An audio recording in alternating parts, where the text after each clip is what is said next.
صلی علی رسولہ الکریم۔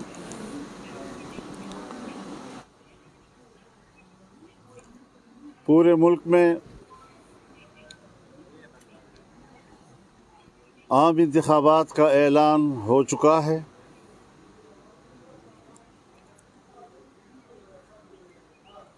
امیدواران نے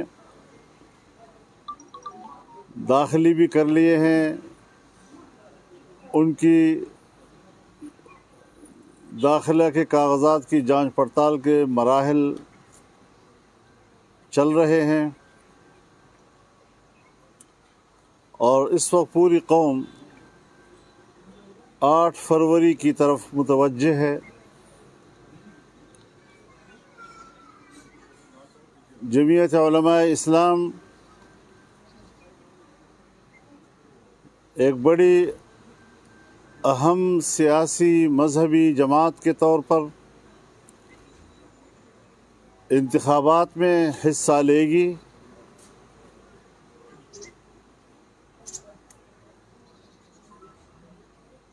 عوام سے ہمارا رابطہ اور ہمارا تعلق نظریات کی بنیاد پر ہے۔ یہ ملک اسلام کے نام پر حاصل کیا گیا تھا۔ لا الہ الا اللہ کا نعرہ لگا کر لاکھوں مسلمانوں نے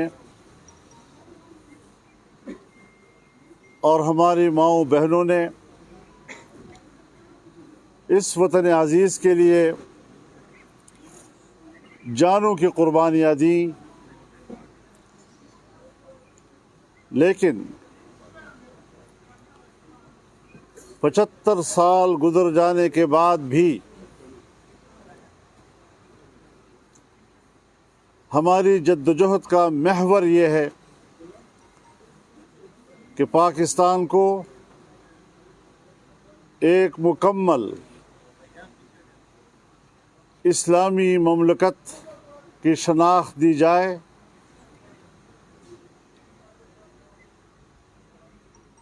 یہاں پر قرآن و سنت کا نظام ہو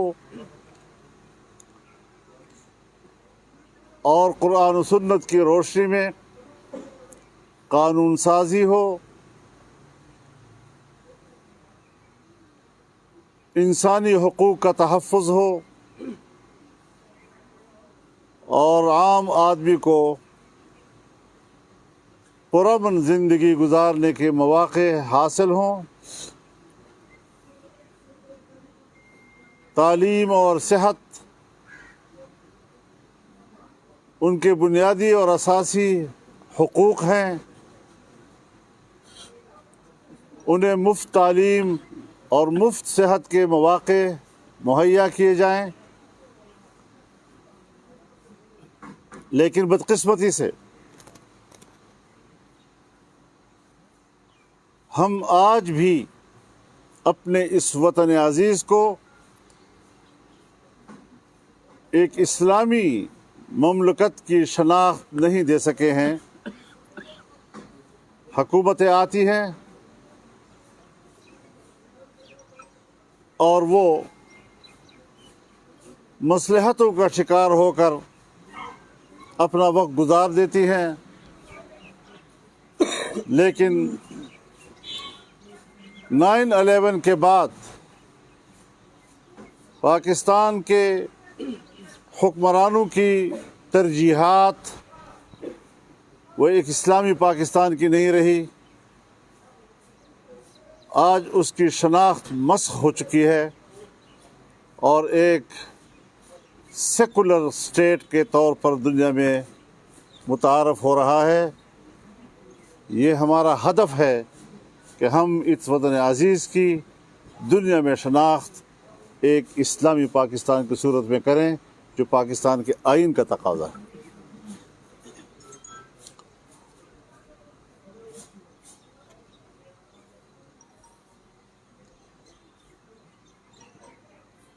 ہم پڑوسی ممالک کے ساتھ پرامن بقائے باہمی کے اصول پر زندگی گزارنا چاہتے ہیں۔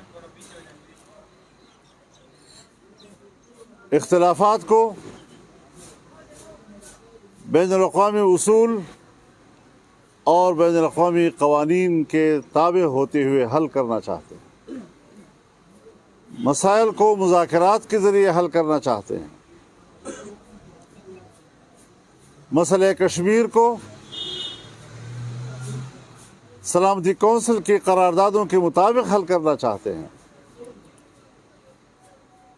اور ہندوستان کو دعوت دیتے ہیں کہ وہ ہٹ دھرمی کی بجائے اور طاقت کے استعمال کی بجائے پرامن حل کی طرف آئیں اور کشمیر کے عوام کو حق کے خود ارادیت دیں تاکہ ان کو ان کا ایک آزاد سیاسی مستقبل ملے۔ ہم افغانستان کے ساتھ بھی برادرانہ تعلقات اور اس میں استحکام کے قائل ہیں۔ بعض اوقات کچھ شکوے شکایات پیدا ہو جاتی ہیں، ہمیں دونوں ملکوں پاکستان اور افغانستان کے داخلی امن و امان مقصود ہے۔ دونوں ممالک کے درمیان اعتماد کے رشتے پیدا کرنا اور پھر ان رشتوں کو مضبوط کرنا، یہ ہماری خارجہ پالیسی کا حصہ ہونا چاہیے۔ اس سلسلے میں امارت اسلامیہ افغانستان نے مجھے باضابطہ دعوت دی ہے اور وہ دو طرفہ تعلقات پر بات کرنا چاہتے ہیں۔ انشاءاللہ یہ جو ہمارے کچھ الیکشن کے حوالے سے یہاں کی مصروفیات ہیں، اس سے تھوڑا فرصت ملنے کے بعد ہماری پہلی ترجیح افغانستان کا دورہ ہوگا اور امارت اسلامیہ کے حکمرانوں سے ملاقات ہوگی اور دونوں ممالک کے تعلقات میں اعتماد پیدا کرنا اور اس میں استحکام پیدا کرنا اور باہمی اعتماد سے اپنا مستقبل مرتب کرنا، یہ ہمارا اہداف ہوں گے۔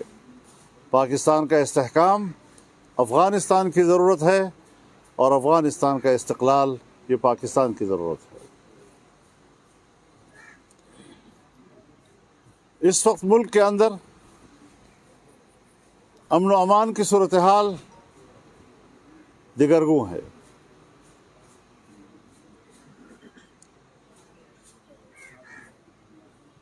دو صوبے اس وقت بدامنی کی زد میں ہیں اور ہم مسلسل کہتے چلے آ رہے ہیں کہ جہاں ہمیں الیکشن دیا جائے وہاں انتخابی ماحول بھی ضروری ہے کہ لوگ اس ماحول میں آزادانہ طور پر ووٹ کا بھی استعمال کر سکیں اور تمام امیدوار یکساں طور پر عوام کے پاس جانے کے لیے پرامن ماحول حاصل کر سکیں۔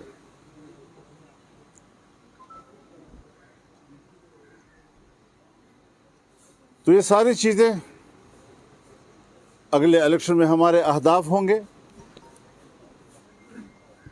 فاٹا کے انضمام کے بعد بظاہر انضمام کا تجربہ ناکام نظر آ رہا ہے۔ جو وعدے وعید فاٹا کے عوام کے ساتھ ہوئے تھے 10% بھی اس پر عمل نہیں ہو رہا ہے اور وہاں کا عام آدمی اب پریشان ہے کہ ہم فاٹا ہیں یا ہم صوبہ خیبر پختونخوا کا حصہ ہیں۔ 7 سال پورے ہونے کو ہیں، نہ ان کے ساتھ وعدہ کیے گئے سالانہ 100 ارب روپے ان کو دیے جا رہے ہیں۔ میرے خیال میں اب بھی 100 ارب ابھی تک ہم ان کو نہیں دے سکے ہیں، جبکہ ہر سال ہم نے دینے تھے ان کو۔ نہ وہاں پر عدالتیں بیٹھ سکتی ہیں، نہ وہاں پر لینڈ ریکارڈ تیار کیا جا سکا ہے، نہ وہاں اپنی زمینوں کے تقسیم کا کوئی نظام موجود ہے۔ ڈپٹی کمشنر جاتا ہے تو حیران پریشان، کوئی پولیس آفیسر جاتا ہے تو وہ حیران و پریشان۔ کسی طریقے سے بھی وہاں پر لوگوں کو بہتری مہیا کرنے کے لیے کوئی پیش رفت نظر نہیں آ رہی۔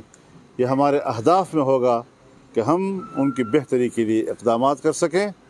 اور ایک بار پھر میں یہ کہنا چاہوں گا کہ فاٹا کے عوام کو حق دیا جائے کہ وہ اپنے سیاسی مستقبل کا فیصلہ خود کریں۔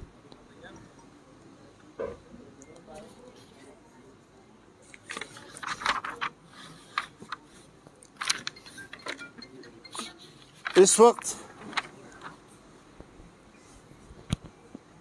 اسرائیل فلسطینی باشندوں پہ جس طرح بمباری کر رہا ہے، 20,000 سے زیادہ عام شہری اس وقت تک شہید ہو چکے ہیں ان کی بمباریوں کے نتیجے میں، اور ان میں 70% تعداد بچوں کی ہے یا خواتین کی ہے۔ یہ جنگ مجرم ہے اور دنیا کو جنگی جرم کا نوٹس لینا چاہیے۔ امریکہ کس طرح انسانی حقوق کی بات کرتا ہے، یورپ کس طرح انسانی حقوق کی بات کرتا ہے، جبکہ دوسری طرف وہ ایک جنگی جرم کو سپورٹ کر رہا ہے، بچوں اور خواتین کے قتل کو سپورٹ کر رہا ہے۔ یہ بذات خود ایک جنگی جرم ہے۔ عالمی عدالت انصاف اس کا نوٹس لے، انسانی حقوق کی تنظیمیں اس کا نوٹس لیں۔ اسرائیل کا یہ خیال تھا کہ ہم اتنے بڑے پیمانے پر جب تباہی مچائیں گے، غزہ پر ہم بمباریاں کریں گے، ان کے نقصانات ہوں گے، اس سے فلسطین کی جو دفاعی تحریک ہے اور جو 7 اکتوبر کو سامنے آئی ہے وہ مرعوب ہو جائے گی، وہ دم توڑ دے گی، لیکن ایسا نہیں ہوا۔ فلسطینی مردانہ وار لڑ رہے ہیں اور اسرائیل کی فوج، ان کے دفاعی قوت اور اس کا تکبر ان مجاہدین نے زمین بوس کر دیا ہے، خاک پہ ملا دیا ہے۔ اور اب اسرائیل اپنے وجود کی جنگ لڑے گا کہ میں اپنی بقا کی جنگ کیسے لڑوں۔ یہاں پر وہ آ گیا ہے، اب اس کی بقا کا کوئی امکانات بظاہر نہیں نظر آ رہے۔ فلسطینی آزادی کی جنگ لڑ رہے ہیں، اور معاہدہ دالفور ایک ناجائز معاہدہ تھا۔ قائد اعظم نے اس کو ناجائز بچہ کہا۔ پاکستان کی قرارداد میں فلسطینیوں کے شانہ بشانہ کھڑے ہونے کا حصہ شامل کیا گیا۔ یہ تمام ہماری تاریخ ہے، اس کے باوجود یہاں پر اسرائیل کو تسلیم کرنے کے لیے ایک باقاعدہ حکومت جمائی گئی، ایک اقتدار بنایا گیا تاکہ اسرائیل کو تسلیم کرایا جا سکے پاکستان سے۔ لیکن الحمدللہ یہاں پاکستان کی سرزمین پر جمعیت علماء اسلام رکاوٹ رہی۔ ملین مارچ ہم نے کی اس تصور کے خلاف، اور میڈیا پر ہم نے ان کے زبانیں روک دیں، اور عالمی سطح پر حماس نے، ان کے مجاہدین نے، غزہ کے مجاہدین نے قربانیاں دے کر عالمی فکر کو تبدیل کر دیا ہے۔ مسئلہ فلسطین کو اس کے اپنے اصلی موقف کے ساتھ انہوں نے دوبارہ زندہ کر دیا ہے۔ اس حوالے سے سب سے پہلے ہم نے اقدام کیا، حماس کی قیادت سے ملنے کے لیے میں خود قطر گیا اور دنیا کو ان کی طرف متوجہ کیا۔ آج وہ عالمی شخصیات اور حکومتوں کے رابطوں کے لیے مرکز بن گئے ہیں، اور انشاءاللہ وہ اپنا اعتماد پوری دنیا میں دوبارہ قائم کر کے آگے بڑھیں گے، اور فلسطین کی آزادی کے ہدف کو حاصل کریں گے۔ میں فلسطین کے دفاعی تحریک کی حمایت کرتا ہوں، اسے ایک جائز جنگ سمجھتا ہوں، اور پاکستان کے عوام کو جب ہم نے اپیل کی کہ وہ مالی تعاون کریں، پاکستانی عوام نے جس تنظیم کو بھی، جس این جی او کو بھی مالی تعاون دیا ہے فلسطینیوں کے لیے، ہر حوالے سے ہم ان کو خراج تحسین پیش کرتے ہیں۔ پاکستانی قوم کا ہم شکریہ ادا کرتے ہیں کہ وہ اس مرحلے پر عوامی سطح پر بھی فلسطینیوں کے ساتھ کھڑے ہو گئے۔ ہم نے خود جو جمعیت علماء اسلام کی سطح پر جلسے کیے، چاہے وہ پشاور کا تھا، چاہے کوئٹہ کا، چاہے کراچی کا، چاہے لاڑکانے کا، بہاولپور کا، مری کا، تاریخی جلسے ہوئے ہیں اور قوم نے ان کے ساتھ یکجہتی کا اظہار کیا ہے۔ اس پر بھی ہم پاکستانی قوم کے شکر گزار ہیں، اور دوبارہ ایک بار ہم حماس کی قیادت کو اور فلسطین کے مجاہدین کو یکجہتی کا پیغام دینا چاہتے ہیں کہ پاکستان کی قوم آپ کے شانہ بشانہ کھڑی ہے۔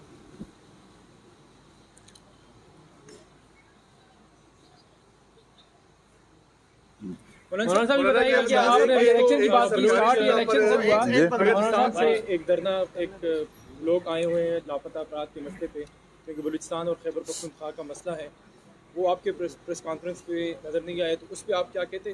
دوسرا یہ کہ ٹی ٹی پی کا بھی یہ موقف ہے کہ فاٹا مرجر کو ختم کیا جائے، آپ نے بھی آج کیا کہہ رہے ہیں؟ میں نے بھی آج، یعنی آپ نے کریڈٹ سارا ٹی ٹی پی کو دے دیا، اور میں آج، خدا کا خوف کرو یار، یہ تو موقف ابتدا سے ہم نے لڑا ہے، پارلیمنٹ میں ہم نے لڑا ہے، میاں نواز شریف صاحب کی اتحادی ہو کر ہم نے اتحادی حکومت کے ساتھ اختلاف رائے کیا تھا، اور ہم اپنا موقف پیش کر رہے ہیں۔ آپ کس طرح ایک سیاسی محاذ سے اس مسئلے کو اٹھا کر دوسری طرف پھینک رہے ہیں؟ مجھے کسی صحافی سے یہ توقع نہیں ہو سکتی۔ وہ ہم بار بار ان کے دھرنے میں جا چکے ہیں، ان کے ساتھ ہم یکجہتی کر چکے ہیں، اور اس موقع پر ہم قائم ہیں کہ قانون کے حوالے کیا جائے معاملات کو۔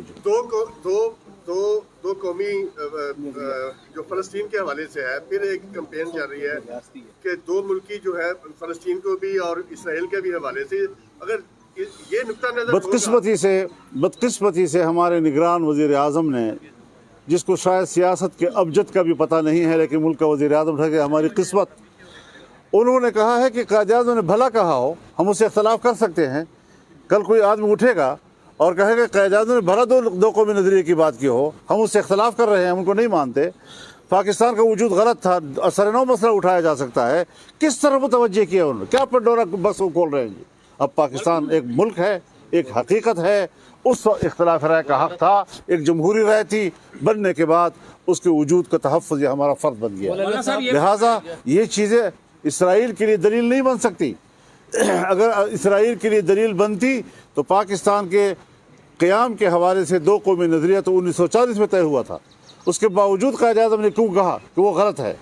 پھر جب 48 میں وہ بنا اور قائد اعظم حیات تھے اور انہوں نے ناجائز بچہ کہا اس کو، تو وہ ساری چیزیں دو ریاستی تصور کو کی نفی کرتی ہیں۔ پاکستان کا ڈی این اے یہی ہے کہ وہ اسرائیل کے وجود کو تسلیم نہ کرے اور فلسطینیوں کے حق کو تسلیم کرے۔ مولانا صاحب یہ فرمائیں کہ آپ نے دو صوبوں میں امن و امان کی بات کی، کیا پاکستان کی تاریخ میں کبھی ایسا ہوا کہ لوگوں سے کاغذات چھینے جائیں؟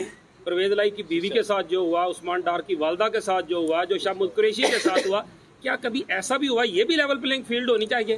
میرے خیال میں یہ جہاں تک اصولی بات ہے تو یہ چیز غلط ہے، نمبر ایک۔ نمبر دو یہ کہ یہ فضا کیوں بنائی جا رہی ہے؟